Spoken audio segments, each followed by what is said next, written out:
ماوی چې کله پیغمبر علیہ السلام به کور ته داخلېده او که ورته به نو مسواک به مګه او چې کوم وخت کې د دواړو جهانو سردار مبارک وفات کیږي عائشہ صدیقہ رضی اللہ عنہا فرمایي زما دې غېږ ته ډډه والې وه او دا بیماری سخت تکلیف ورته وی زما رور راغی عبدالرحمن رضی اللہ عنہ هغه سره مسواک و په لاس کې وی پیغمبر علیہ السلام هغه مسواک تراسې د شوق په نظر باندې وکتل وی ما ورته چې د خدای رسوله مسواک مګي وی سر مبارک یې وخوځو وی مې چې راوامغې چې نرم یې کم درله وی سر مبارک یې وخوځو وی ما هغه مسواک راواغېشته نرم مې که په خپلو غاښونو مې ومګه پاک مې که او د هغې نه پس چې مې نرم کړو نبي علیہ السلام له مې ورکه وی دا مسواک مګل د پیغمبر علیہ السلام اخیری عملو بالکل جون کې د پیغمبر علیہ السلام اخیری عمل مسواک مګلو دومره لوی د ثواب شی دی او د نبی علیہ السلام تابعداري ده او اجر پکې څومره دی جناب دا واوره یو مونځ چې دی بې مسواک وکړو یو مونځ چې دی په مسواک کې وکړو یعنی او دس کې دی مسواک مګلي دومره اجر به خدای درکړي لکه او یا منځونه چې بغیر د مسواک نه وکړي دومره ثواب شو او مونږ هېڅ قسمه دې سنتو ته نه ګورو حالانکې دې کې ډېرې لوی فایدې دي بغیر د مسواک نه او یا منځونه او مسواک سره یو منځ دا به په تله د نیکۍ کې برابري نو مسواک خامخا مګل پکار دي لازما بعض انسانی منځ به هم کوي او دس به هم کوي لیکن خولې نه به اسخا بینځي ولې مسواک به نه مګي او مسواک بیا د کیکرکه مګي که د پلوسې مګي خو چې ستا غاښونه پاکوي دا بهتر عمل دی او یو حدیث کې راځي د مسواک متعلق څوک مسواک مګي د ده به خدای پاک د ځنکدن په وخت کې د شهادت کلمه په دې خوله راولي دا د مسواک فضیلت شو او چې کم سړی اپیم خوري اپیمي وي د ځنکدن وخت کې به د ده نه کلمه د شهادت یېری په خوله به د شهادت کلمه نه راځي نه چې ګنې کافر به مري مسلمان به مري خو دا کلمه به ورته یاده ني او مسواک داسې شی دی چې څوک یې مګي ځنکدن وخت کې به ورته خدای پاک د شهادت کلمه را یادوي نو مسواک د پیغمبر علیہ السلام سنت ته اوس دا بعضې خلک برش مګي یو ډاکټر دی د ماشنا دی دوست مې دی او هغه ډاکټر د غاښونو ډاکټر دی بي ډي ایس یې کړې ده ډګري یې اخیستې ده یقین وکړه ما زه کله کله هغه سره راځي نو مې یاره دا تاسو برش ماته وي نه برش غلط شی دی چې څوک مګي ورو دپاره نقصان ده شی دی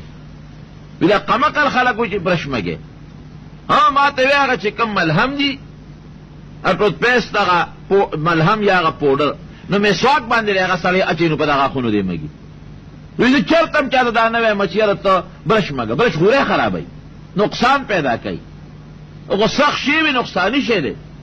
نه هغه ما ته خپله وی چې ما له څومره مریضان راځي نو زه هغې ته برش نه وایم چې برش ما ورته یو نرم غوندې برش کم یو دی چې داسې کله کله بعضې وخت کې سړی غاښونو باندې مګي ما ته یې خاندل وی ته خو مسواک مې مسواک خو الحمدلله هر اودس سره مګم وی بس مسواک نه ښه برش بل نشته کوم چې د نبي علیہ السلام طریقه ده او نرم پوست مسواک ده خامخا ساته عربو کې ډېر سخت رواج دی دومره هلته کې خلک مسواک مګي ډرایور چې کله ګاډی چلی یو لاس به سټیرنګ کې نیولي بل لاس باندې مسواک مګي او بالکل یې جیب کې پروتي تیار ورسره هغې ډېر د مسواک اهتمام کوي نو حدیث شریف کې راځي چې نبی علیہ السلام به کله د قرآن حکیم تلاوت کو مسواک به مګو کله چې به پیغمبر مونځ ته ودرېږي د مسواک به مګو کله چې به نبی صاحب اودس کو مسواک به مګو کله چې به خوب نه پاسېد بیا به مسواک مګو نو دا مسواک مګل دا د پیغمبر علیہ السلام سنت دی په ښکاره غاښونو به هم مګې او دا دننه غاښونه چې کوم دي هغې ته هم راکاږه په هغې هم مګه بلکې نبی علیہ السلام به جبه لږ رابار کړ نو په هغې به مې یو دوه کشه مسواک راښکل وی اح صحابه وی دومره مبالغه به یې کوله په مسواک کې چې اح به یې مونږ اورېدل او که مسواک نی نو بیا دا مسواک ګوته دا په غاښونو باندې ومګه او غاښونه به پاک کړه ښځې نر دواړه مسواک مګلی شي ښه ښځې هم مسواک مګلی شي عایشه صدیقه رضی الله عنها ښځه نه وه مسواک به یې مګه نو ښځې هم مګلی شي او سړي هم مګلی شي نرم مسواک نو مسواک به ومګې په دننه غاښونو بار غاښونو باندې په دې ورو یې ومګه په دې شونډو باندې ومګه او دغه رنګې په دا ژبه باندې هم لږ غوندې راکاږه غرغړه ورسره درې ځله وکړه بیا درې ځله په پوزه کې اوبه واچوه پوزه ښه سون کا او ښه مبالغې سره اوبه واچوه پوزه کې. بیا 3 ځله په مخ باندې اوبه واچوئ تر دې حده پورې چې نبي علیه السلام به مخ مبارک کینځه د سترګو دا ګوټونه به مو سره ومږل، دا ګوټ شو یا دا بل ګوټ شو، اکثر دې کې ګند نښتي، دا به ومږل ورسره پوره مخ به ووینځي د هغه د سر د ویښتونه تر د زنې لاندې سې پورې او د غوږ د یو پوسکۍ نه د بلې پوسکۍ پورې ښه مزېدار مخ ووینځه. او که د یو انسان ګیری او رنګې وي داسې رنګې چې سرمن پکې ښکاري نو هغه دې بیا سرمن ته اوبه خامخا رسوي، سرمن به ورسره لمدی. او که د چا ګیره ګڼئ چې د هغې نه دننه سرمن نه ښکاري نو د مخ حصې سره مخامخ چې کم ویښته دي د زنې پورې د مخ حصې سره چې کم مخ په اودس کې وینځل فرض دي ابه لمدی، او باقیو کې د لون لاس ورکي، لمدی ګوتې دې پکې ورکي، خلال ورته وایي چې د مخ د حصې سره مخامخ کم ویښته دي دا چې کم مخ سره زنې پورې برابر دي داسې دا ګردنې دا به لمدی، او چې کم لاندې له زنې نه اویزان دي یا د دې طرف نه دا غاړې ته لاندې کم اویزان دي بس دې کې د یو ځل دا لمدی ګوتې ورکي دا کافي ده. هغې نه پس به بیا لاسونه ووینځي، ښی لاس 3 کرته او ګس لاس 3 کرته، او دا ګوتې چې کمې دي د لاسو ګوتې دا د یو بل کې نه نباسي چې د ګروتونو ته مو اوبه ورسېږي. بیا به د هغې نه پس ښی لاس ګس او ګس لاس ښی او ګس دواړه 3 ځله بیا به د هغې نه پس اوبه راوالي نو په هغې باندې به د سر مسه وکړي.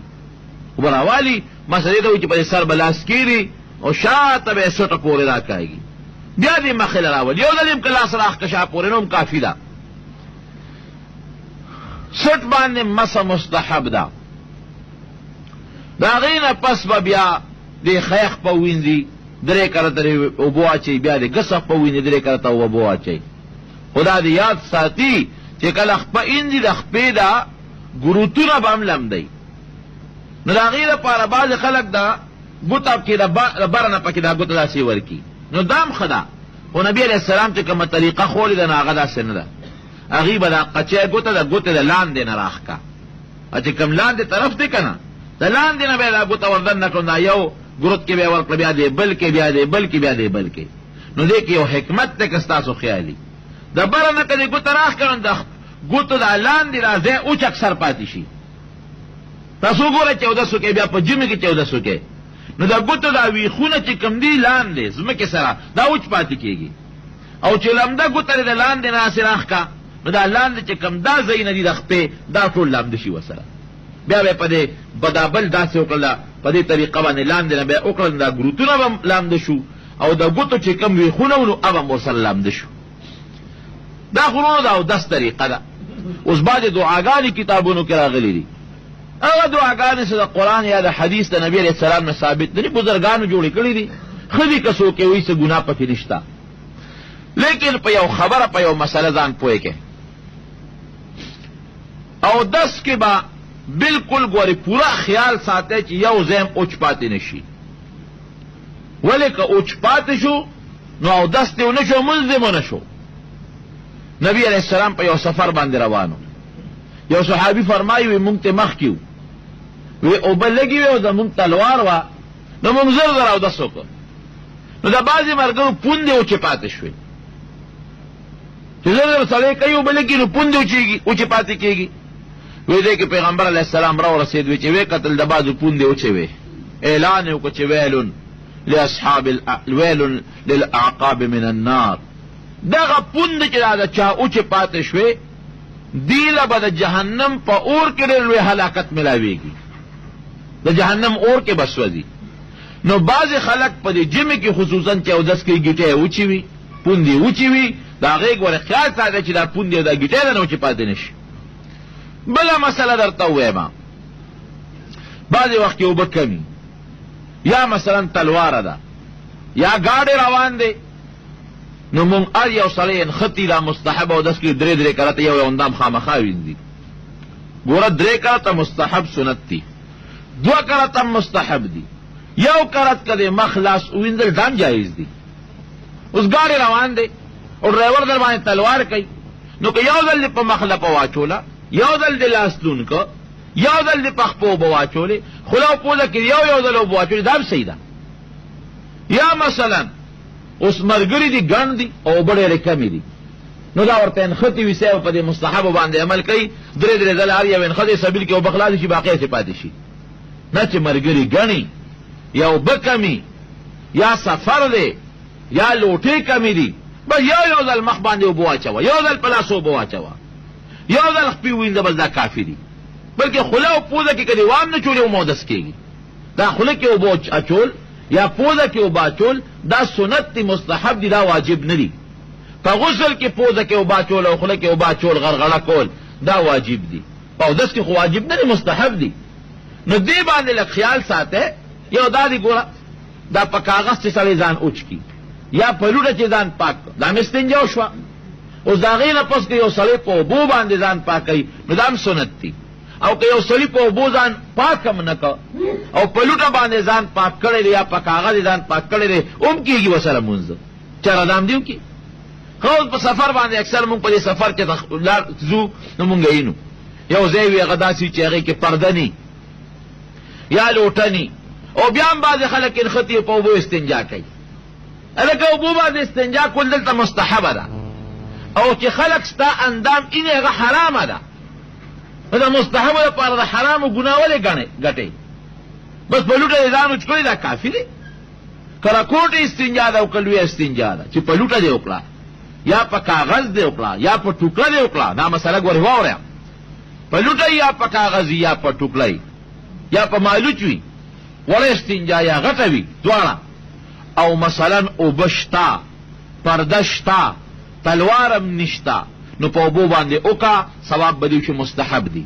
لیکن که جمع تیاره ده جمع ده نه کېږي، یا مثلا هلته ګاډي ده نه ځي یا اوبه کمې دي، یا که ته استنجا کوې په اوبو باندې دې وخت کې عورت ته ښکاري نو باید پرېږده صرف تیاره دام کودام کافي ده. یا دوه ځله دې په لاس اوبه واچولې تلوار کې یا یو ځل دې واچولې بس دام کافي ده. اوس نبی کریم صلی الله علیه وسلم په عمل کړی دی.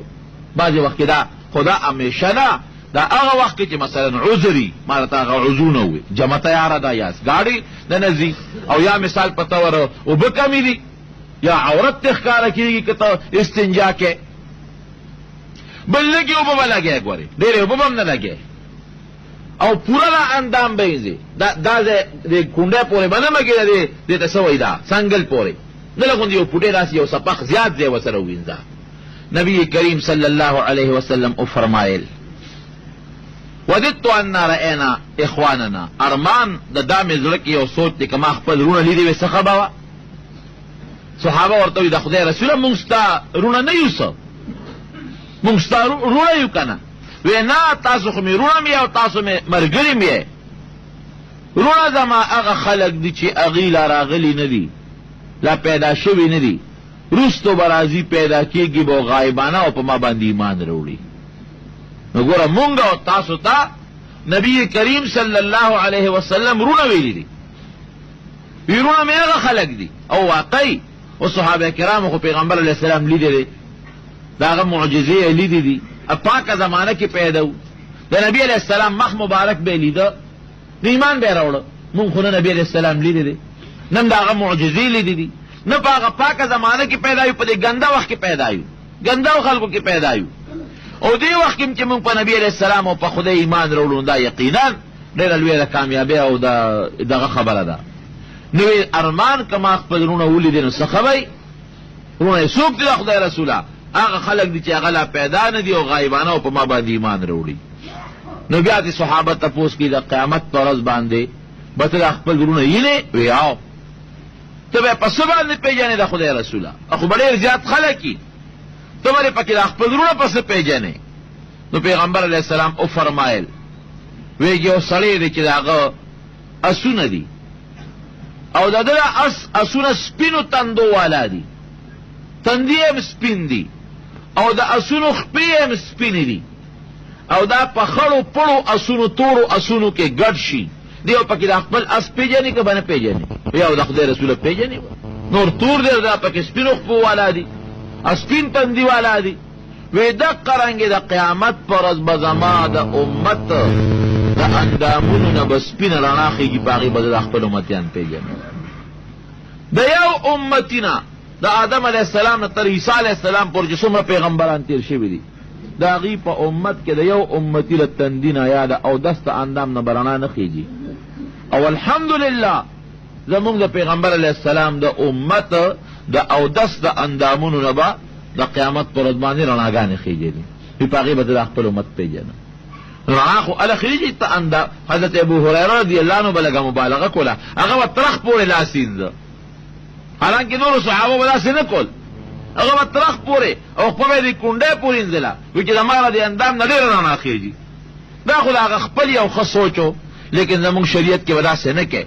بس د دې سنګل نه لږ غوندې اوچت او د ګیټۍ نه لږ غوندې یو صفق اوچت به د خپې ووینځې دا لاسونه به ووینځې په دغه نیت باندې. دا خو د اودس طریقه ده باقي دا مستحبه طریقه مې درته وښوله. بیا چې